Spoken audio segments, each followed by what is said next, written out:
Get ready for Netflix's gripping new medical drama, Pulse. Set in a cutting-edge Miami trauma center, third-year resident Dr. Danny Sims is unexpectedly thrust into a promotion when beloved chief resident Dr. Xander Phillips gets suspended.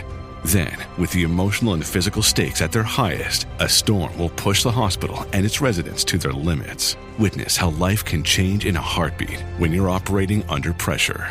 Watch Pulse, only on Netflix. Welcome back to the Is Just Coffee podcast. Today's episode, we have Dan Dick, who's a very good friend of the podcast and a welcome guest and an informed guest.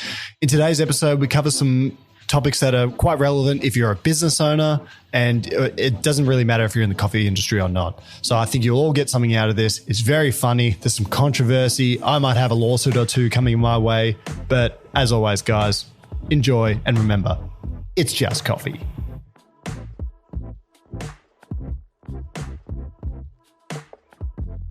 Welcome back to the It's Just Coffee podcast. I'm Kirk Pearson and geez, who are you? I am Dan Dick.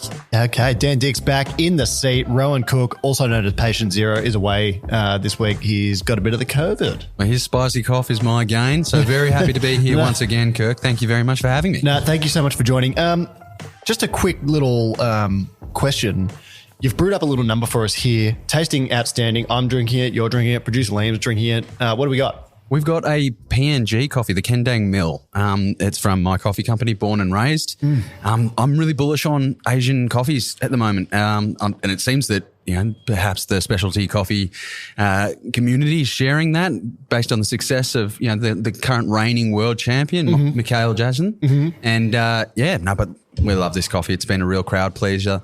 It's exactly what I think punters need to introduce themselves to the industry. It's bombastic. It is exactly what it needs to be. And I love the coffees from Papua New Guinea and sort of your Timor-Leste as well, located in the Pacific, close to us, good neighbours of Australia.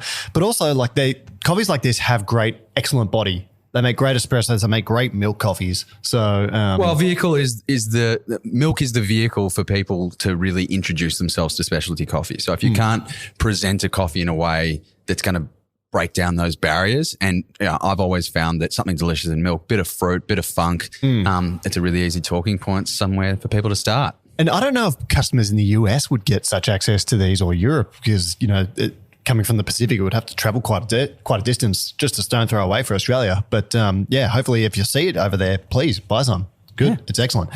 We're going to start off with some coffee news. So Liam, let's hit that button and let's get some news.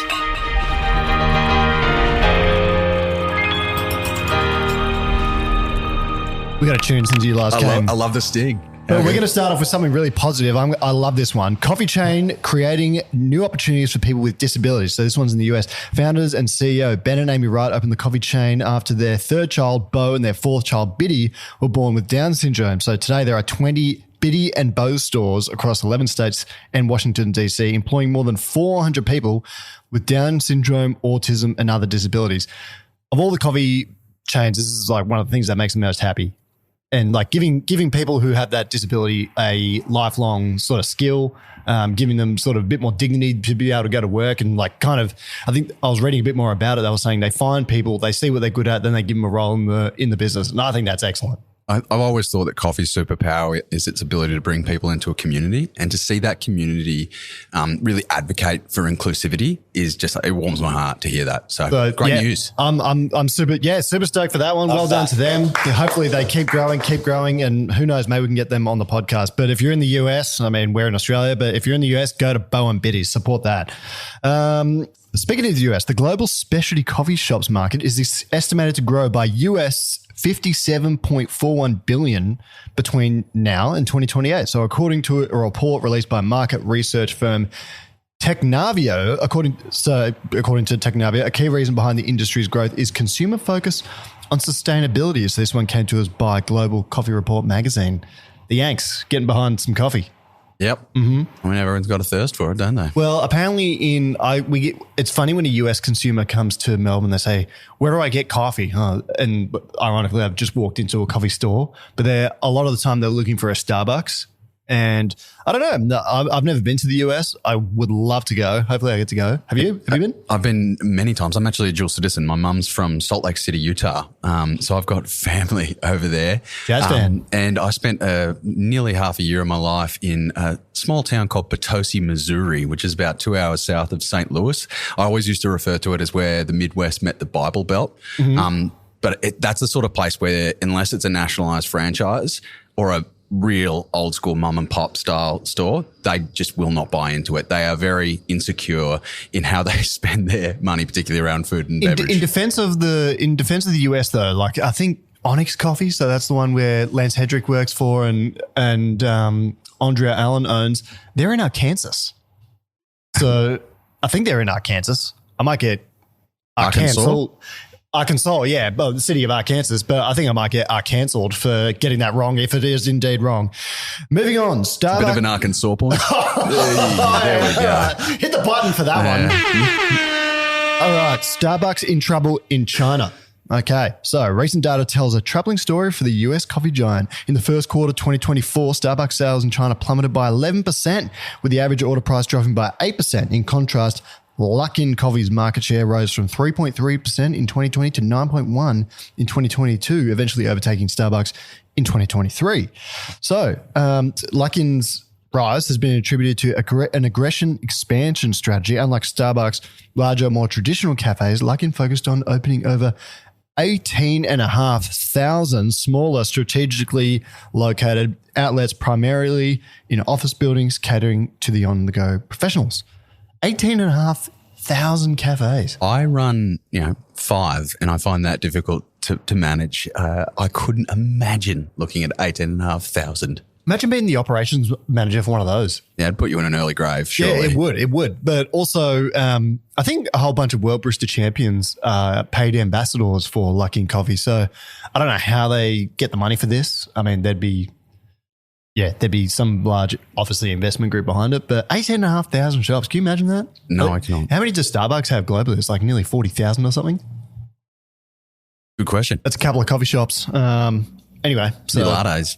That's a couple of lattes. Frappuccinos. Lastly, and probably most importantly, Emily Ratajkowski has been spotted going for a morning coffee in, I think, New York, in what is called a city kini. And we've got a picture of her right here. Who knows, maybe when we edit the program, we slide the picture up, but she's might need a break. Yeah, well, I mean, cool off after that one. Yeah, that's I'm glad that's made the news. So. Yeah. that is what can't coffee do? Serious show business, but the diplomacy and she's having it looks like she's holding an iced latte or something.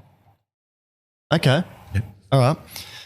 Great commentary on that one, Dan. Thank you. Mate, I'm still floored by it. Yeah. Imagine serving her. Imagine being the one working in that cafe when she walked in like that, and you're like, oh my God, that's Emily Ratajkowski, and she's not wearing much clothes. Yeah, it's like I mean, we've had some rare units come to our cafes. I think I served someone in a Big Bird outfit one time, and they literally stayed in the bit the whole time, and that was pretty impressive. But coming for a coffee dressed like that, I mean, that's something new. Indeed. It'd be interesting. I hope she tipped. Yeah, I hope she did as well. Can I ask, have you got any memes of some memorable customers coming through in any walk of life? Off the top of my dome, I cannot. Can I Give me a second. jump in here? Please do. I once made the former Prime Minister of this country, Scott Morrison, a coffee. You know what my claim to fame is? I wasn't happy with the way he was running the country at the time. He asked for a skinny flat white, made it on full cream. Hey.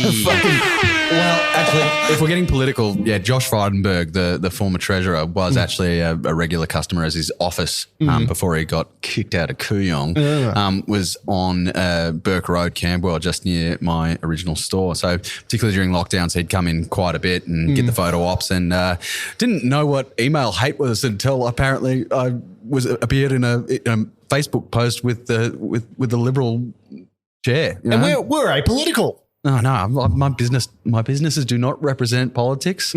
But yeah. Yeah. But anyways, Scomo, take that, bitch. All right. So moving on. So today's theme, we're talking about progressing progressing through a cost of living crisis, having a coffee business. Dan, we just started the show drinking your wonderful coffee. Tell us a bit about, again, you've got 5 stores? Yep. 5 stores, and you're thinking about expanding your roastery. All this while, bear in mind, it sounds counterintuitive to it. Like there's layoffs happening. We saw Telstra the other day sack, I think, 3,000 workers. So that's our biggest teleco in this country. That was pretty terrifying considering my wife works for Telstra. Okay, well, more on that to come, clearly. But then there's also, I mean, the economy is the same sort of around the world right now. I think a lot of people are pessimistic, but I mean, that doesn't mean it's all doom and gloom. It doesn't mean the economy stops. It doesn't mean life stops. Still time to have a go, as you're doing. So what are you sort of working on with the next phase of your business? And yeah, so look, I've spent probably 5 years developing the brand that we've worked with Nigel, and we've really established ourselves across that. And a couple of years into that, it sort of made sense to look at the vertical integration of roasting our own coffee, particularly considering so much of our revenue is derived from that sales base. So we started, as some brands do, we're able to look into the co-roasting thing where rather than having a large capital contribution to begin with or outlay, we were able to pay by the hour, which gave us the early access to the information that we need to form the relationship we need with brokers to make sure we can get regular supply of green coffee and really set ourselves up a really great foundation. So you go into a shared space where roasters can all sort of sign up or get in a lot of time. Yeah, it's like gym memberships. Yeah, so you don't have to buy a $500,000 setup. You can just sort of start your roasting business. Exactly right. So with a bit of IP, some investment into a brand and some startup stock, you can get yourself started. Obviously, I was in a privileged position to be able to start by being my own customer with sort of over 100 kilos of wholesale immediately. So I was able to replace my coffee supplier at the same price and clip a ticket. So I've been able to self-fund the expansion of this business from day dot as my own customer.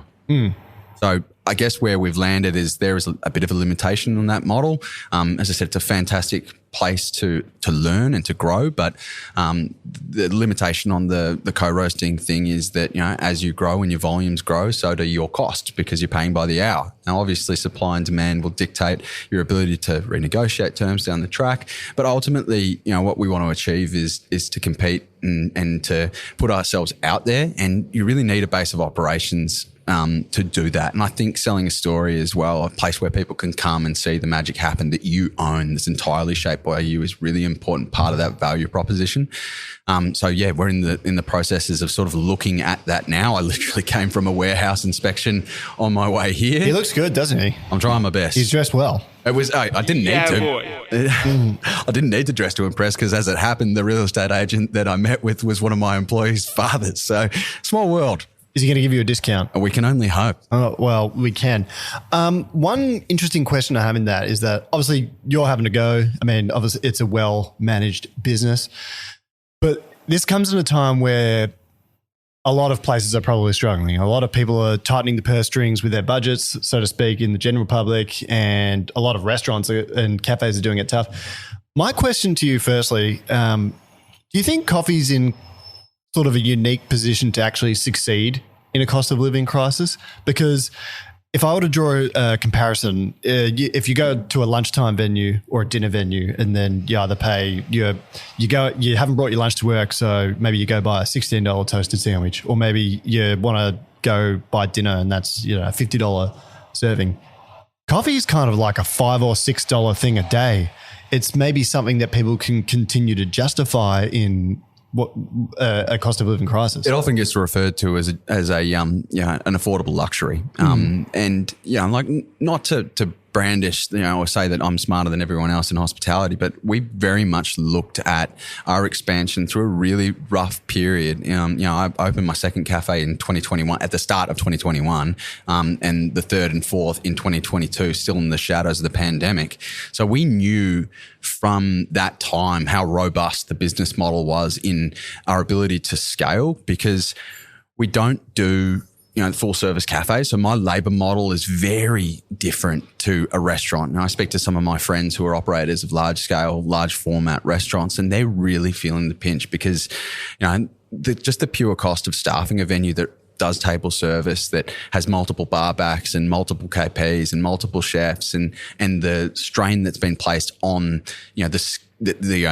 the skill shortages recently, it just takes a cost on operations. Whereas for us, we run really lean. There's obviously a ceiling on what we can achieve within each location, but the setup costs are relatively cheap and the ongoing costs are pretty cheap for me as well. And the cost of goods work really positively for me. So, well, just to give you an anecdote on some of what you touched on there, this morning I went out to breakfast my one day off during the week, and I went to a cafe that I've been to a few times, and I have prior knowledge that they've sort of they've got a few venues, and I have prior knowledge that the owner or the management have said we need to keep our staff costs at a certain percentage. So that means you've got 2 people on for the first hour, and then it was unexpectedly busy this first hour this morning, and so it's just. It took me 25 minutes to get a coffee, and I don't care. I'm me. I don't care. But I could hear other people sort of muttering, they're not happy. And it's kind of that thing you're talking about. You don't actually know how to prepare for what situation in advance. It could just be unexpectedly busy for any reason. And you kind of can't service. It's hard to predict how to service a cafe in contemporary times. Like, it's almost kind of better to have a harm minimization approach like you're sort of talking about, where you've got a sort of limited brief. You've got what you offer, and that's built to cater for an audience in, I guess, a larger amount of situations. Yeah, well, look, and I think you got to look at coffee as a habitual purchase cycle as well, right? Anyone who's buying a coffee a day is probably buying it every day. So once you crack a person, you're likely going to get them, unless their context changes throughout the week, you're going to get them more often than not. So you're not looking at individual transactions. You're looking at what they mean to you over a week, a month, or a year, sort of thing. So we focus on those nuts and bolts. But you're right, the strain that's coming back, people are going to have to find ways to tighten their belts. I guess where I've sort of landed with it is looking at ways not to necessarily reduce our labour model, but to ease our service model so that we can then reallocate that labour to help grow revenue streams or provide additional value adds to our customers. I walk into a lot of cafes these days that don't really have a prominent retail section, and let me tell you, and this was one of the driving forces behind starting my own brand was. When I opened my Armadale shop, the retail section is in front of the door, and we sell so much coffee off the shelf there. And I just thought, what an opportunity for me when I've got customers walking in and they're taking a brand home and it's living in their space that's not mine. Why would I not be putting my brand in that space to keep it in their subconscious? Can you stare down the barrel of that camera and in one sentence say that? Just drive that point home really nice and clearly about retail coffee. If I can give you one piece of advice, small cafe owners, make your retail section an emphasis. It's a value add. It's something that they will flippantly purchase at the end of their coffee that changes a $5 transaction into a $25 transaction. Okay, and we do that 10 times a day, then you're stacking bricks there. Yeah, 100%. Building things there. I'm interested, just on the subject of retail, I was reading the newspaper the other day and I saw a great big whole page ad for instant coffee sold at a shop called Coles here in Australia, so one of the big supermarkets. And I kind of got to this question. Are we as a coffee and cafe industry, are we competing with jars of instant coffee at the moment? It's hard to say. I mean, the sort of consumers that I interact with on a day-to-day basis, I'd say no. But, when it comes to accessibility to good quality coffee in the city, probably not. But the further out you get, the harder it is to get a good coffee, then maybe sure. Maybe offices where people are going, they don't want to leave the office. The office might not have a budget for whiz-bang machines or pods or X, Y, Z. Then yeah, that's what's going on the shelf there. And when you know what it's like when you're desperate for caffeine, you're going to reach for the instant if it's there. Yeah, it's a really interesting point because you hear a lot of doom and gloom in the industry. And one thing I want people to take from this podcast is there are, in the 90s in Australia, my dad tells me about this all the time.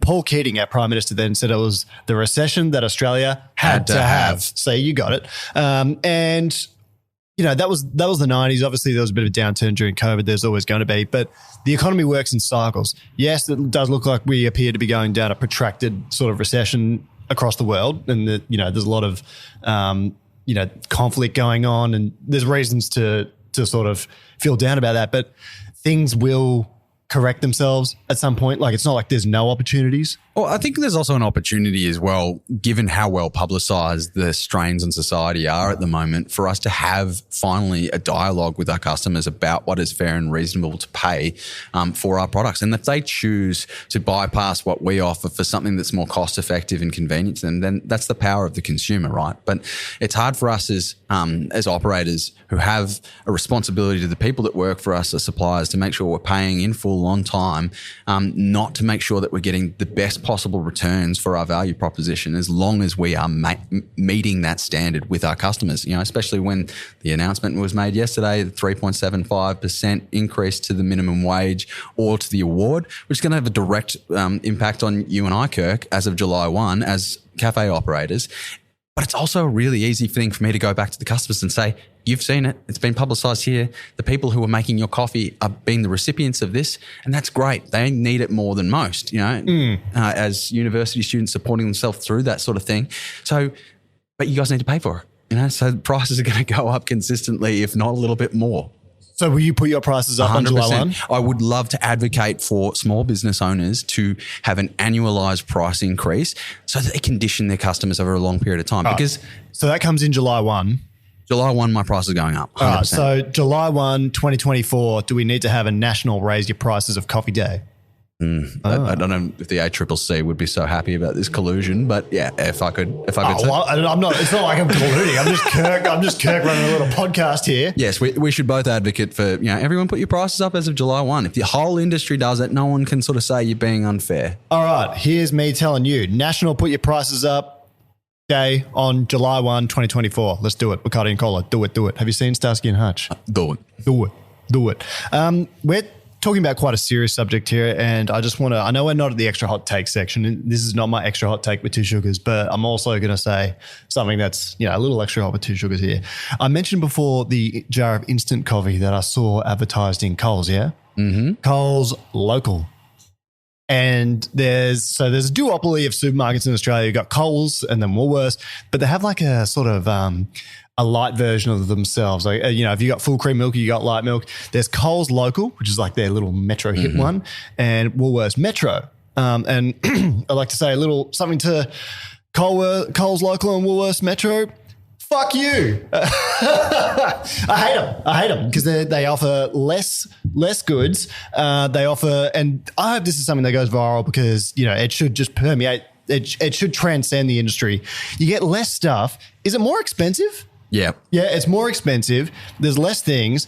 I know we don't have much of a choice, but they suck. Yeah, they're working in the convenience market. So I'll give you an example. The other morning, you know, bright and early before any of the supermarkets were open, I went to buy a bottle of milk. Can't have, you know, my household with my kids without milk. Mm-hmm. Bought a 2-litre bottle of average name brand for $5.50 and walked past the super auto machine selling coffees for $2. And I sort of think to myself, how is this the world we live in? You know, how is that these multinational chains can use coffee as a loss leader and yet people won't balk at the price of a bloody bottle of milk when they're going in there because they're hamstrung on time.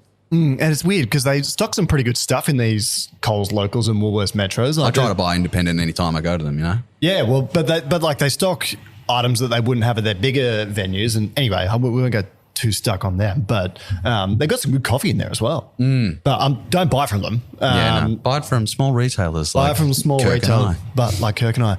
But speaking, in my day-to-day, I serve a lot of customers that come from offices, and I'm sure you do, as do you.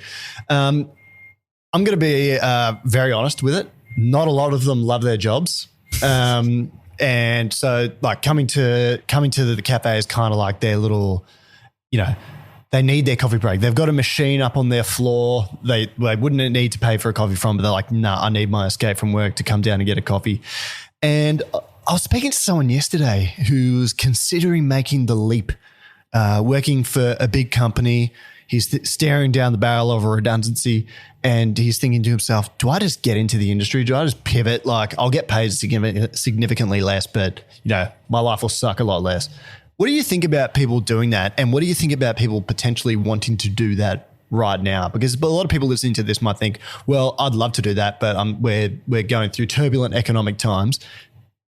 There's never a good time really to pick to do that, is there? Not particularly, no. But I guess on the other side of the token, it's always a good time because working in a cafe and making coffee, like I've been doing it for 15 years. I don't do as much of it as I used to, but if I have to fill in shifts, I had an SOS call yesterday. I turned up to one of my busiest stores at 9 o'clock after someone hadn't turned up for a shift. And there was a line of 50 people out the door because it's next to one of those big supermarket chains head office that you were talking about. Oh, yeah. And, I made a bit of a joke out of it. I was like, guys, don't worry, I'm here. You're not going to wait too long. But I was standing there pumping out coffees. We've got the tunes going, having a laugh with the customers. And as a vocation, a way to spend your time, it's why I've done it for so long, because when it boils down to it, we're making delicious things. We're sharing a space, as you call it, like a little bit of an escape for people in those situations. And what isn't there to enjoy about that? So if you can make it work, if you can go into these things eyes open with, the realities of the costs and maybe the ceilings of running a business like this, but it brings you joy and value to your existence, I always feel like I can hang my hat on the fact that the businesses that I own leave the world a better place than when we started, just by purely making people slightly happier in their day, and then all the other things that we do to try and contribute to our communities. But if I could advocate in that sense, then get rid of the 9 to 5, and it's going to be hard, but if you love it, it's going to be a good thing. It's going to be a valuable way to spend your time. I've got an impromptu question for you. What's your coffee hero story? As in, like, have you rocked up to a place, the barista's died or something, and then they've got no barista, or they're getting slammed, and you've just been like, right, I'll pull up the sleeve and I'll help out? Actually, I have done this before. It wasn't barista. It was at a wine bar that had just opened on Bridge Road. And Bridge Road is near the MCG. And it was, I think, their second Friday night, and a big footy game had just finished, and Bridge Road fills up with the post-footy traffic. And these guys, there was 2 of them working in this wine bar, and they were getting absolutely hammered. There's empty glasses. And I'd come from the footy too, so I was half cut. And I've just gone on up to the bloke, and I'm like, mate, I know this is weird, but you guys are getting hammered. I'm hospo. Of course I say that. I was much younger at the time. And I was like, do you want me to help you out? So I'm going clearing tables, pouring glasses, cutting cheese for an hour. And I don't think he realised until afterwards that I was off my scone. So, but he's actually a customer these days. So I wonder if he remembers this. WUI, working under influence. I like it. I'm going to tell a story of my own, if you don't mind, Producer Liam. So I went to a cafe. I'm an early riser, so you usually find me at doors open. And I went to the cafe, it was last year, and this is when I was a milkman. So I was actually this customer's milkman at the time. And so so what had happened was the barista hadn't showed up to work. They were still doing food. And I walked in and I said, oh, can I help? Can I get a coffee? And they're like, oh, actually, no, the barista's, our machine's not working. I said, oh, what's wrong with the machine? She goes, well, actually, the barista hasn't shown up to work. And I said, well, I can do this. And she looked at me and she's like, you sure? I was like, yeah, I've got this. And so I for an hour and a half, I soloed that thing, and no one knew the difference. They're like, oh, you're the new bloke, eh? I said, yes.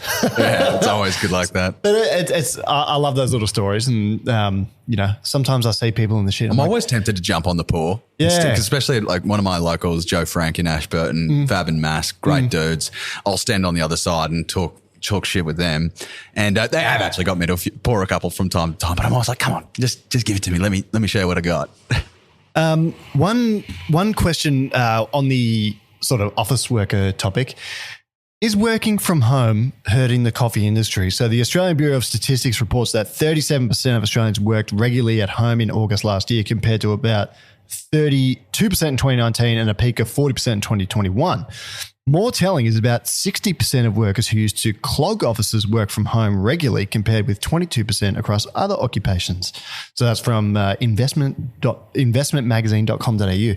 So is working from home, is it disproportionately affecting the coffee industry? I would say yes. I mean, I can only speak from my stats and data, but Fridays used to be one of my strongest days. Now it's my worst by a long way. In particular, if you look at the shop I was referencing before, which is next to a big head office of a multinational company, we will drop by about 40% on a Friday because no one goes to work on Fridays anymore. That's always their work from home day. And call me a cynic, but like no one's doing any work at home on a Friday after midday. No, I just don't trust or believe it.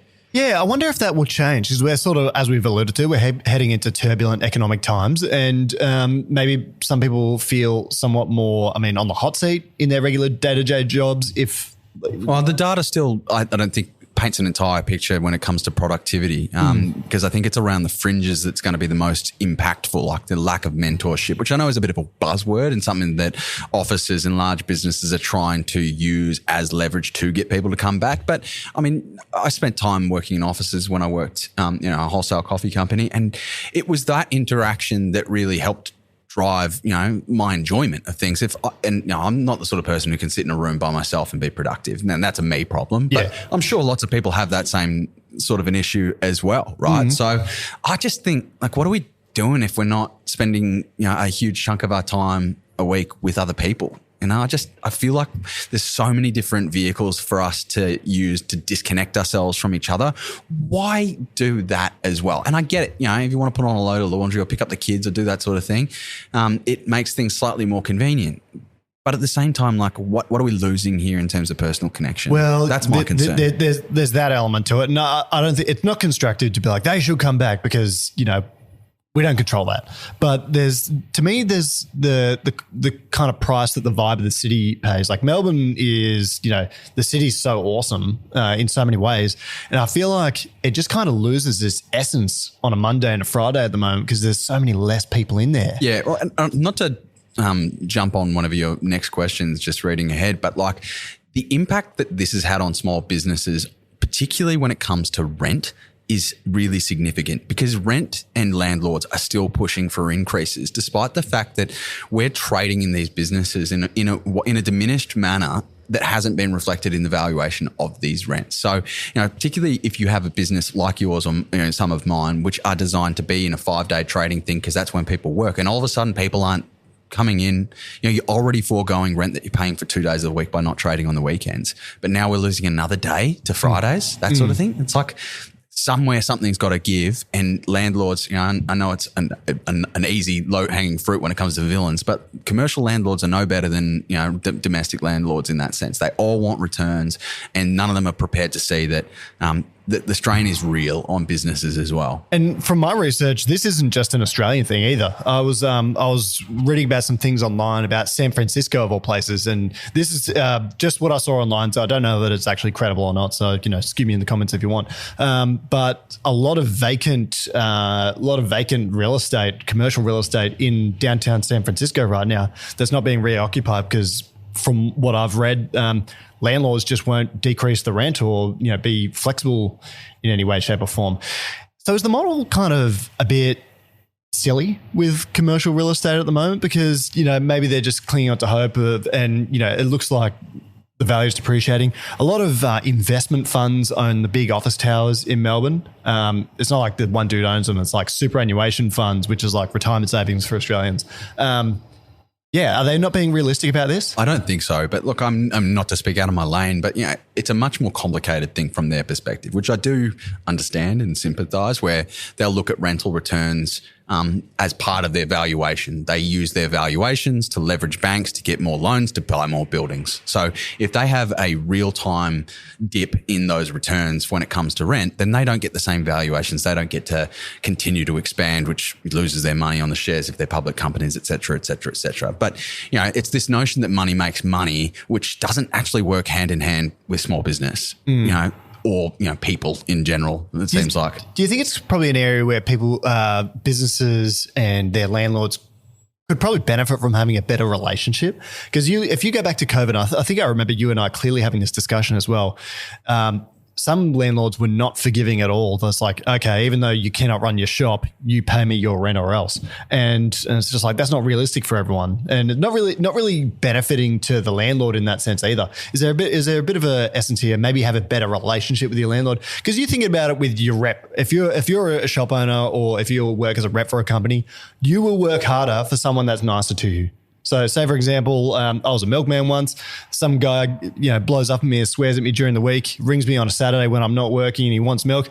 I'm not picking up the phone if you're a jerk to me. I'm sorry. That's the way it works, realistically.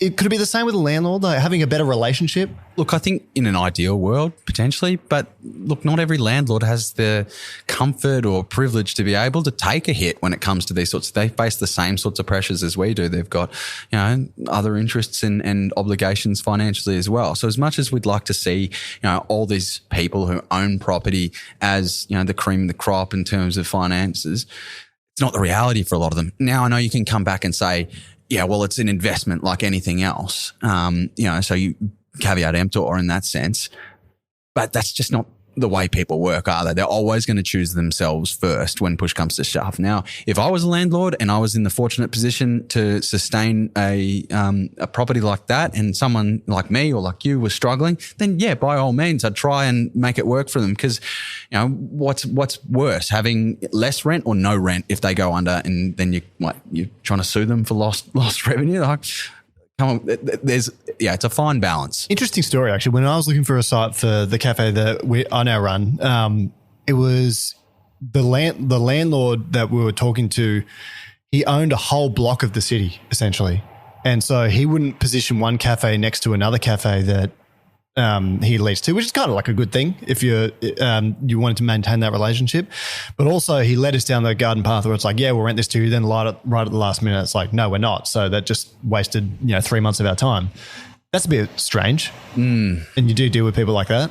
Yeah, well, of course. And then there's always greener pastures as well. So you don't know what was going on in the background. I guess that one of the interesting observations that I've had in recent times, there's been a bit of a movement, any development, landlords are going, oh, it'd be great to get a cafe in here. And what landlords and developments have recognised is a lot of hospitality operators, which add value to what they're doing, are cash poor, but they've got a good concept, they've got a track record of running successful businesses. So what they'll do is actually offer a capital contribution, beyond just rent free, as in they will fund fit outs in a large scale as a percentage of what that ultimate lease is going to be. So if you're opening a cafe, they'll help you build it. Pretty much, as long as you commit to a long and, most importantly, expensive lease. It can be a bit of a trap. And this is what's happened at a lot of the city, why some of these vacancies have happened, because people go and go, I do my figures predicated on this certain rental return, and then this huge anomaly has occurred. They've had a change to their business model. They all of a sudden have dropped revenue. They've agreed to a rent that was predicated on values that no longer exist, and they're on the hook for this huge amount of rent that they've signed on for because they funded the cafe with someone else's money. So like I've gone into negotiations recently and kind of flipped it the other way and been like, no, I'll pay for the fit out, but I want you guys to significantly reduce the rent. And because of what I was just talking about, where they're looking at you as a value multiplier based on your rental return, they go, oh no, I can't get a valuation on this property as high as I used to. So I'm not going to take you on, even though you're probably a more candidate. I'd rather you get, pay me more and I'll give you cash up front. So is it a buyer's market right now, commercial real estate wise? Yes and no, I guess. Yes and no. Yeah. Depends on who you are. But anyway, let's get into some fun stuff. We've got a new segment in that you weren't here for last time called Rapid Fire Questions. I'm going to ask you 20 questions. 20? Yeah, 20 questions within a minute. You need to try and answer them as best you can. Most of them are a yes or no answer. Some you like to improvise. I'll be impressed if you answer the one in there that it's like a bit of a landmine correctly. So we'll see. So Liam, you ready for Rapid Fire Questions? Oh yeah, we're gonna bring the heat. Hey, it's just You ready? I'm ready. Ready. And your time starts now. Washed or natural? Natural for milk, washed for filter. Milk, espresso or filter? Milk. V60 or batch brew? Batch brew. Rowan or Kirk? Pass. Team Edward or Jacob? Jacob. What's your height? 183 centimetres or exactly 6 foot. Last meal before you die? Probably roast pork. Stuck on an island, what's one item you take with you? Knife. Messi or Ronaldo? Messy. Instant or pod coffee? Pod. Airspeed velocity of an unladen swallow? African or European? Great. Conor McGregor or Michael Chandler?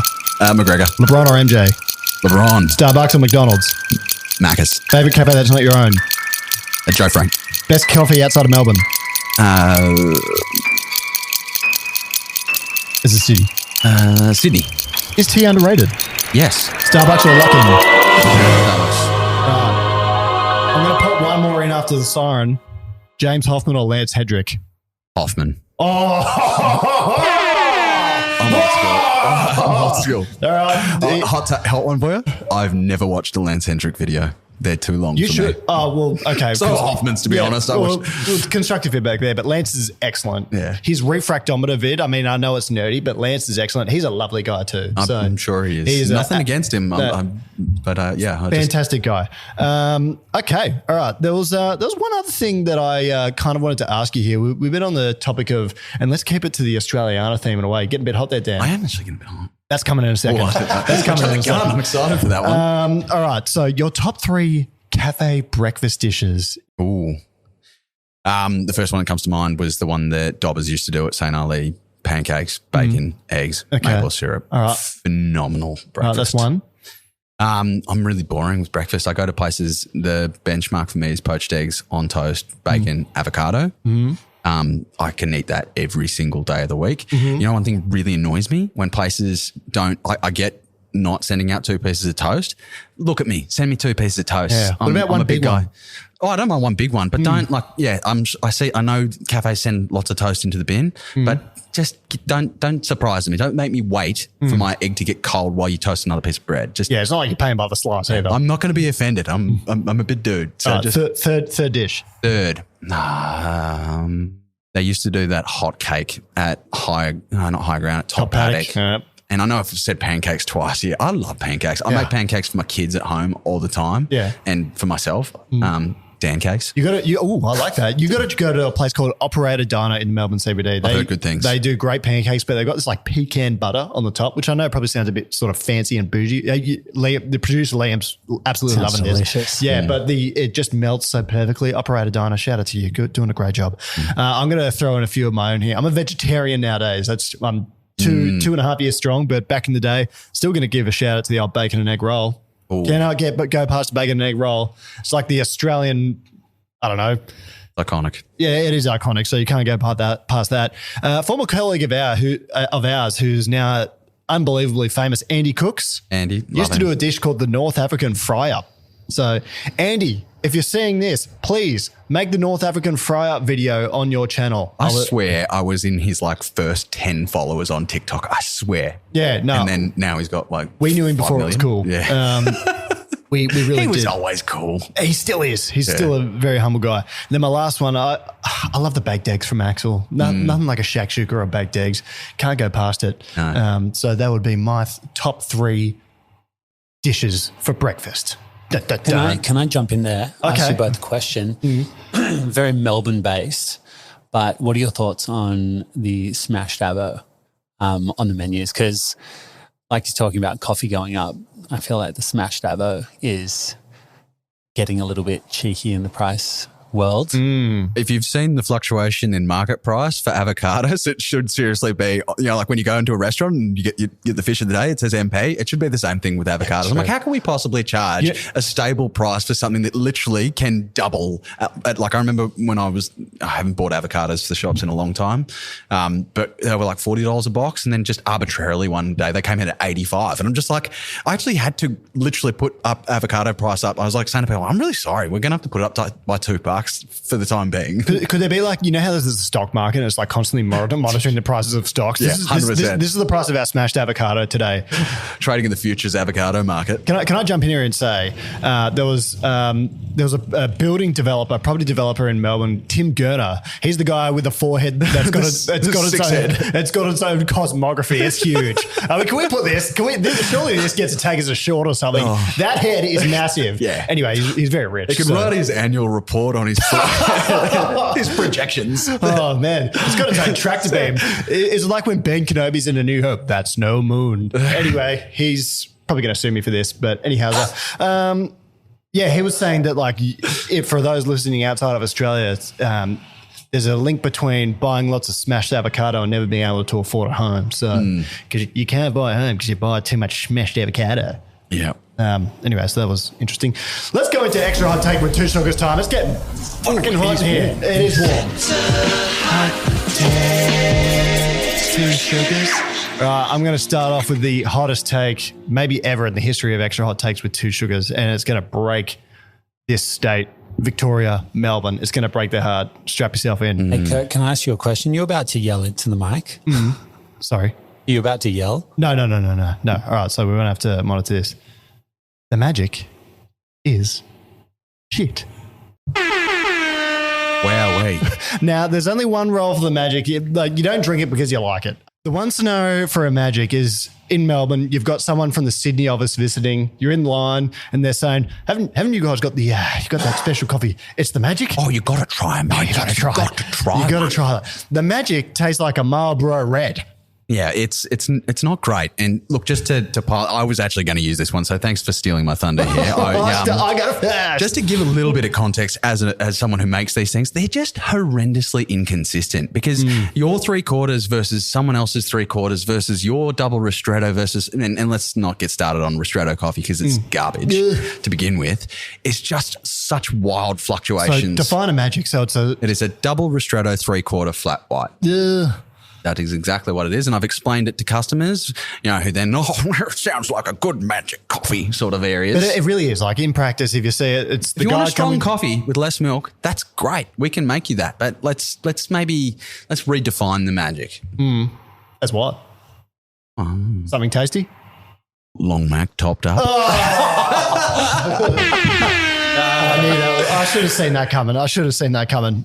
What's your... My turn? Yeah, My turn? People, I love sustainability. I love how much people have engaged in it. But please wash your keep cups. Ooh. And if you can't wash your keep cups, buy 2 of them and rotate. There you go. I just solved your problem. Stop handing dirty cups and go, it just needs a bit of a rinse. And it's got half your kids' breakfast in it and it's crusty from being in the car all weekend. Come on. It's not fun. It's not cool. Sometimes there are situations where someone cannot wash their keep cup. And yeah, sure. Yeah, maybe. But maybe we should invest in like hot water fountains where it's like a self-serve, clean your own keep cup. 50-cent surcharge, we'll chuck it through the dishwasher. Oh, okay. But all these things come at a cost. We're talking about a cost of living crisis. And, adding a step to the coffee making process takes time, makes other customers wait. It's not to mention the hygiene issue of putting a dirty cup under spouts. One thing I want to talk about while we're on this topic of keep cups is, and we've spoken about it briefly on this podcast before, is like doing the keep cup system better. So what we should be able to do as coffee shop owners, because, you got to manage whose cups who, and if you've got 10 of these things, it's like, you don't know, Jan's is the grey one. We should be able to start writing on permanent marker or something, your actual coffee order. Should be able to write it on the cup. Then we know how to get it through. There's actually a good innovation that Husky Cup have started doing through a lot of sort of hubs. In particular, I've had some interaction with them through Swinburne University where they're actually providing keep cups to cafes so that you've got stock on a swap system and customers come in and they pay a pretty nominal amount. It's like $10 or $12 to have that one. And when they bring it in, they go, this one's dirty. And you just take one from the top of the machine. It's funny you bring up that, like, the impact it's had on service, because do you remember Craig Rucastle's War on Waste? Yes. It was the thing that really kicked off people's use of keep cups, because he took single-use coffee cups to task on how bad they were from a sustainability aspect. And that came out, and I was working in wholesale, so I wasn't making coffee that much at the time. And I went to help out a cafe that I'd just started with.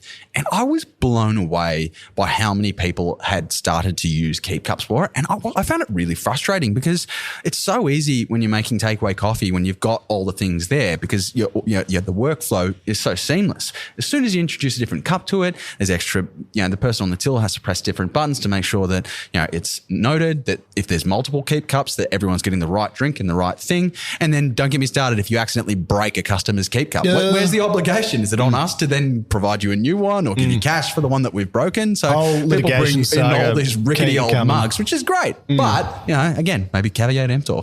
Yeah, it's we should be able to write your name and your coffee order on it, like in permanent marker or something. Yeah. Or there should be like a sticker at the very least.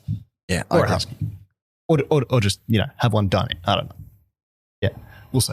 But that just about wraps it up for today. Any concluding remarks from you, Dan? Mate, what do you want to sign off with to the people? I'm just so happy to be here. And it's like, I genuinely have no clue what I'm doing most of the time. I'm just making it up as I go along, just flying by the seat of my pants. So getting a message from you saying, fill in for Rowan. I've listened to every episode so far. Thank you. And I'm very chuffed that I'm now a repeat offender. Yeah, well, I mean, and you will be on again. Let's do it. What do you, producer? This is to both of you. What do you reckon the worst thing I've said today is? Like, you know, we had the Coles local and Woolworths Metro. The Ratajkowski thing really threw me, mate. I'm not going to lie. So you're like, oh, thanks for the comment. I'm like, what am I meant to say here, man? Yeah, she's really hot.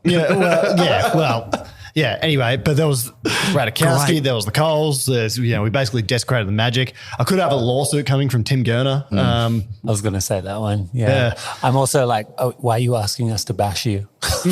What's the worst thing I said today? You know? Well, just on the topic of Tim, I was a little bit curious when I walked in to say, like, did I miss the stage when you became a 42-year-old mother of 3 wearing Skechers? Oh, I'm going to get up and show people these. They do look extremely comfortable.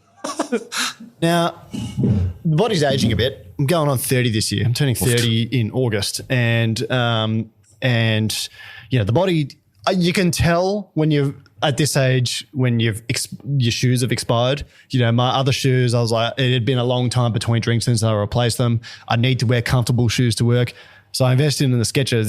These things are like walking on marshmallows. They're awesome. Yeah, I'm laughing at you, but I'm wearing RM Williams and they are not very delicate on my feet. Yeah, you're probably looking at you're in inner soles territory. But anyway, you can try these on after the show. Let's do it. Let's swap shoes. I'm telling you, they're great. Walk a day in my shoes, young man. Yeah, walk a comfortable day in my shoes is what I'm. My mum, just because now you're a mother of 3, like my mum, she just lives by the Hokers.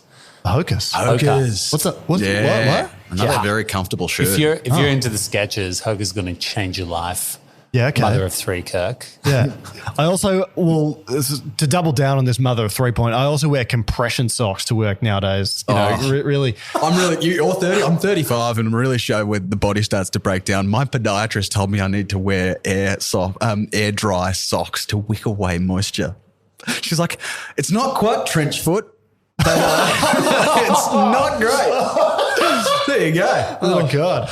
I have a podiatrist. That's where I'm at. Okay. All right. Well, I might need to get your clinician's details. She's great. I'll be there. Phenomenal. Soon. But that just about wraps up the It's Just Coffee. It's Just Coffee. We haven't even said that yet. We didn't. Yeah. But let's do it one more time. 3, 2, 1. It's Just Coffee. Podcast. It's been a pleasure having you on, Dan. We said some controversial things. We spoke about some actually really informative stuff as well. So hopefully that guides you. Had some good extra hot take. I love putting myself out there. You know, I'm always an open book when it comes to this sort of thing. So, you know, if anyone ever needs advice and needs a chat, just slide into the DMs. We're across many platforms now. We're on Instagram. We're on TikTok.